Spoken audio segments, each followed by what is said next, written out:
গল্পের শুরুতে আমাদের দেখানো হয় মাঙ্গি এবং তার বন্ধু হিট এরা দুজন একটি বন্দরে চুরি করতে আসে। তারা একটি কন্টেনারের তালা ভেঙে সেটির ভিতরে ঢুকে পড়ে। কন্টেনারের একটি কার্টন খুলে তারা দেখতে পায় দামি দামি সব জুয়েলারি। তখনই একটি বিড়াল আওয়াজ দেয়। মাঙ্গি দেখতে গেলে বিড়ালটি তার উপর আক্রমণ করে। তখনই মাঙ্গির মুখ ভঙ্গিতে অদ্ভুত পরিবর্তন দেখা যায় এবং সে অনুভব করে তার অনেক কষ্ট হচ্ছে। দেখা যায় গলায় বিড়ালে কামড়ের দাগ এবং সেখানে অনেক ব্যথা করছে। তখন তারা গাড়ির কাছে চলে আসে। তার বন্ধু হিট গাড়িতে উঠে কিন্তু মাঙ্গি উঠে না। তার বন্ধু তাকে ডাকতে থাকলেও সে কিছুই বলে না। পরে হিট তার কাছে গিয়ে কাঁধে হাত রাখলে মাঙ্গি অদ্ভুতভাবে তার দিকে তাকায় এবং হিটের ঘাড়ে কামড় দেয়। হিট ধাক্কা দিয়ে মাঙ্গিকে নদীতে ফেলে দেয়। পরের দিন সকালবেলা মাঙ্গি নদী থেকে উঠে শহরের দিকে যায়। পরের সিনে দেখানো হয় জিনু সকালবেলা ঘুম থেকে উঠে। জিনু একটি ইউটিউব চ্যানেল হয়ে কাজ করে, তাই সে অফিসে যাওয়ার জন্য রেডি হচ্ছে। এদিকে মাঙ্গি একটি শপিং মলের সামনে বসে কাঁচা মাছ খাচ্ছে হিংস্র প্রাণীর মতো। এটা দেখে অনেকে ভিডিও করতে থাকে এবং একজন পুলিশকে খবর দেয়। তখন মাঙ্গি পুলিশের দিকে তেড়ে তাকায়। মাঙ্গি যেদিকেই তাকায় সবকিছু লাল দেখতে পায়, কারণ আসলে সে জেড ভাইরাস তাকে আক্রমণ করেছে। এরপর সে সেখান থেকে দৌড়ে চলে যায়। এদিকে জিনু তার মায়ের সাথে কথা বলতে বলতে রাস্তা দিয়ে হেঁটে অফিসের দিকে যাচ্ছিল। তখনই মাঙ্গির সাথে ধাক্কা লেগে জিনুর মোবাইল পড়ে নষ্ট হয়ে যায়। জিনু মাঙ্গির জামা ধরে বলে, এখন এই ক্ষতিপূরণ কে দিবে? তখনই জিনু দেখতে পায় রিজুমের সাথে দুজন বখাটে ছেলে ঝগড়া করছে। এই সুযোগে মাঙ্গি চলে যায়। আসলে জিনু ও রিজুম একই সাথে একটি ইউটিউব চ্যানেলে কাজ করে। পরে জিনু বখাটে ছেলেদের সামনে গিয়ে দাঁড়ায়, বলে সকালবেলা ঝগড়া করা ভালো না। এই কথা বলে সে রিজুমকে নিয়ে চলে যাওয়া শুরু করে। কিন্তু ওই দুইজন জিনুর উপর আক্রমণ করে। তাদের মধ্যে কিছুক্ষণ মারামারি হয়। পরে বখাটেরা চলে যায় এবং বলে, তোকে পরে দেখে নেব। এরপর দুজনে হেঁটে হেঁটে অফিসের দিকে যেতে শুরু করে। পরের সিনে হেডম্যামকে দেখানো হয়। হেডম্যাম হলো এই পুরো শপিং মলের মালিক। সে প্রতিদিন মার্কেটে আসে দোকান ভাড়া তোলার জন্য। তখন হেডম্যামের সাথে দেখা হয় জিনু। জিনুকে তিনি বলেন, তোমার মালিক 3 মাস হলো এখনো অফিস ভাড়া দিচ্ছে না কেন? জিনু বলে, আমি নিজেই 3 মাসের বেতন পাচ্ছি না। এটা বলে ঝিনু চলে যায়। পরে ঝিনু অফিসের গেটের লক খুলতে গেলে ভুল পিন দেয়। অফিসে ঢুকতে না পেরে সে তার বন্ধুকে আওয়াজ দেয়। তখনই জেড ভাইরাসে আক্রান্ত এক লোক জিনুর দিকে আসতে থাকে। জিনু দৌড়ে গিয়ে লোকটির বুকে লাথি মারে এবং লোকটি নিচে পড়ে যায়। আসলে এসব ছিল জিনুর মালিকের অভিনয়, কারণ জেড ভাইরাস নিয়ে ভিডিও করলেই চ্যানেল ভাইরাল হবে সহজে। পরে সেখানে রিজুম চলে আসে। রিজুম কোথাও যাচ্ছিল। তখন তার বস রিজুমের কাঁধে হাত দিয়ে বলে, দেখো কত সুন্দর একটি শট হয়েছে। আসলে তাদের বস একটা খারাপ লোক। সে সবসময় রিজুমকে খারাপ চোখে স্পষ্ট করার চেষ্টা করে। বস বলে, চলো আমরা এই ভিডিওটা এডিট করে চ্যানেলে আপলোড করব তাড়াতাড়ি। পরে দেখা যায় জিনু যাকে লাথি মারছিল সে আসলে কেউ না, জিনুর বন্ধু দাইগো। দাইগো এই চ্যানেলে কাজ করে। পরে দেখা যায় রিজুম আর বস ভিডিও এডিট করছে, কিন্তু বস বারবার রিজুমের কাঁধে ও হাতের উপর হাত দিয়ে তাকে বিরক্ত করছে। পরে সিনে দেখা যায় মাঙ্গি রাস্তায় দাঁড়িয়ে আছে। একজন পানি বিক্রেতা বলে, আরে রাস্তা কি তোর বাপের নাকি? এই কথা শুনে মাঙ্গি তার দিকে অদ্ভুতভাবে তাকায়, যা দেখে পানি বিক্রেতা পাশ দিয়ে চলে যায়। এরপর জিনু রিজুমকে বলে, বস তোমার সাথে এমন খারাপ ব্যবহার করছে, তুমি কিছু বলো না কেন? তখনই বস রিজুমকে ফোন করে তাড়াতাড়ি অফিসে আসতে বলে। দুজন অফিসে এসে দেখে টিভিতে একটি ভিডিও চলছে। সেখানে মাঙ্গি সেই শপিং মলের সামনে কাঁচা মাছ খাচ্ছিল। তখন জিনু বলে ওঠে, আজকে সকালে তার সাথেই ধাক্কা লাগে আমার ফোন নষ্ট হয়ে যায়।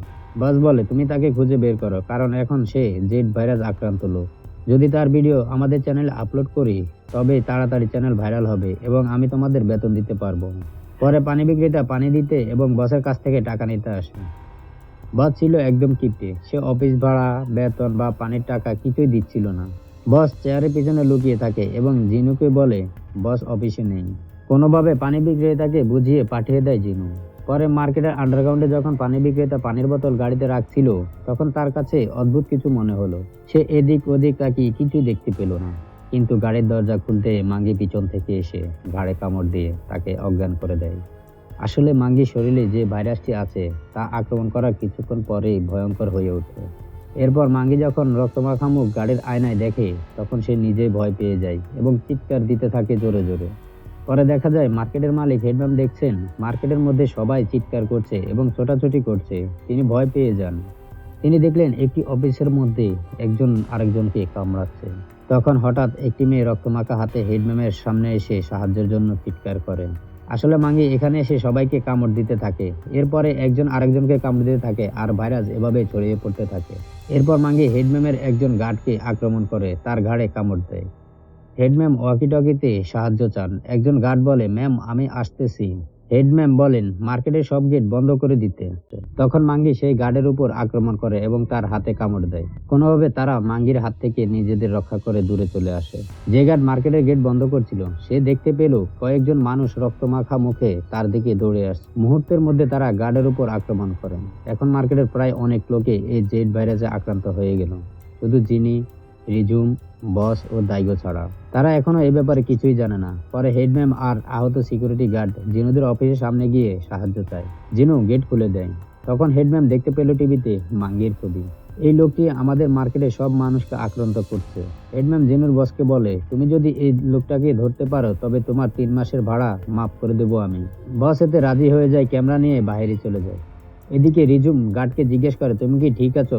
গার্ড বলে, হ্যাঁ আমি ঠিক আছি। কিন্তু গার্ড খেয়াল করে তার হাতে মাঙ্গি কামড় দিয়েছে, এখন খুবই ব্যথা করতেছে।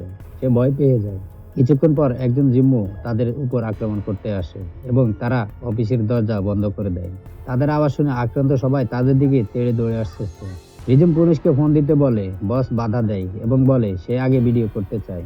হেডম্যামও পুলিশকে ফোন দিতে নিষেধ করে যাতে মার্কেটের সুনাম নষ্ট না হয়। তখনই মাঙ্গি তাদের দিকে আসতে থাকে। জিনু দৌড়ে গিয়ে মাঙ্গির বুকে লাথি মারলে সে পড়ে যায়। মাঙ্গি উঠে আবার জিনুর সাথে মারামারি করে এবং জিনুকে ছুঁড়ে ফেলে দেয়। এরপর মাঙ্গি দাইগোর উপর আক্রমণ করে তার ঘাড়ে কামড় দেয়। সবাই ভয় পেয়ে অফিসে ঢুকে পড়ে। জিনু পুলিশকে ফোন দিতে চাইলেও বস বাধা দেয় শুধুমাত্র ভিডিও করার জন্য। হেডম্যামও সম্মানের ভয়ে ফোন দিতে মানা করেন, কিন্তু হেডম্যামের পিছনে দাঁড়িয়ে থাকা সেই গার্ড এখন জিম্মু হয়ে গেল। সে হেডম্যামকে আক্রান্ত করে তার ঘাড়ে কামড় দেয়। এরপর গার্ড জিনুর দিকে আসতে থাকে। তখন তাদের মধ্যে অনেকক্ষণ মারামারি হয়। ওইদিকে দাইগো এখন জিম্মু হয়ে গেছে। দাইগো বসের উপর আক্রমণ করে তার ঘাড়ে কামড় দেয়। এখন মার্কেটের মধ্যে শুধু জিনু আর রিজুম বেঁচে আছে, আর বাকি মার্কেটের সবাই এখন এই জেড ভাইরাসে আক্রান্ত। জিনু আর রিজুম একটি রুমে বসে চিন্তা করছিল কি করা যায়। রিজুম ক্লান্ত হয়ে চোখ বন্ধ করলে স্বপ্নে দেখে সে বস তাকে আক্রমণ করছে। সে চিৎকার দিয়ে ওঠে আর সেই শব্দ শুনে বাইরে জেড ভাইরাস আক্রান্ত সবাই তাদের দিকে দৌড়ে আসতে থাকে। তখন জিনুর মাথায় একটি বুদ্ধি আসে। সে একটি রেডিওতে গান চালিয়ে দিয়ে এটিকে ঝুলিয়ে দেয়, যাতে জেড ভাইরাস আক্রান্ত সবাই রেডিওর দিকে দৌড়াতে থাকে। সেই সুযোগে জিনু ও রিজুম পালানোর চেষ্টা করেন। পথে দাইগোর সাথে জিনু ধাক্কা লাগে এবং দাইগোকে বলে, তুমি কি করছো? তুমি আমাকে চেনার চেষ্টা করো। কিন্তু দাইগো কোনো কিছুই চিনতেছে না, তার উপর আক্রমণ করতে শুরু করে। এরপর বস এসে রিজুমকে আক্রান্ত করতে গেলে রিজুম লাঠি দিয়ে বসকে আঘাত করে এবং দাইগোর হাত থেকে জিনুকে ছুটিয়ে নেয়। তারা আবার অফিসে গিয়ে মোবাইল নিয়ে আসার সময় মাঙ্গির মুখোমুখি হয়। অনেক লড়াইয়ের পর তারা মাঙ্গিকেও অজ্ঞান করতে সক্ষম হয়। তারা নিচে পালিয়ে যাওয়ার সময় সব জেড ভাইরাস আক্রান্ত লোক তাদের উপর আক্রমণ করতে থাকে। তারা দুজন এদের সাথে যুদ্ধ করতে করতে একসময় নিচে পার্কিংয়ে চলে আসে। জিনু একটি গাড়ির পেছনে দরজা খুলে রিজুমকে ভেতরে বসিয়ে দেয়। এরপর জিনু একাই জেড ভাইরাস লোকদের সাথে লড়াই করতে থাকে। এক পর্যায়ে জেড ভাইরাস আক্রান্ত একজন লোক জিনুকে নিচে ফেলে দেয়, আরেকজন এসে তার উপর পড়ে। এভাবে আস্তে আস্তে অনেকেই জিনুকে আক্রমণ করে। আশ্চর্যজনকভাবে জিনুকে কামড় দিতে পারেনি। তখনই রিজুম এসে আগুন নেভানোর গ্যাস তাদের উপর ছড়িয়ে দেয়, আর আগুন নেভানোর গ্যাস পাওয়ার সাথে সাথে তারা জিনুকে ছেড়ে দেয়। তারপর তারা মার্কেটের আন্ডারগ্রাউন্ডে চলে যায়। সেখান থেকে একটি গাড়ি নিয়ে বের হয়ে যায়। আর গল্পটি এখানেই শেষ হয়ে যায়।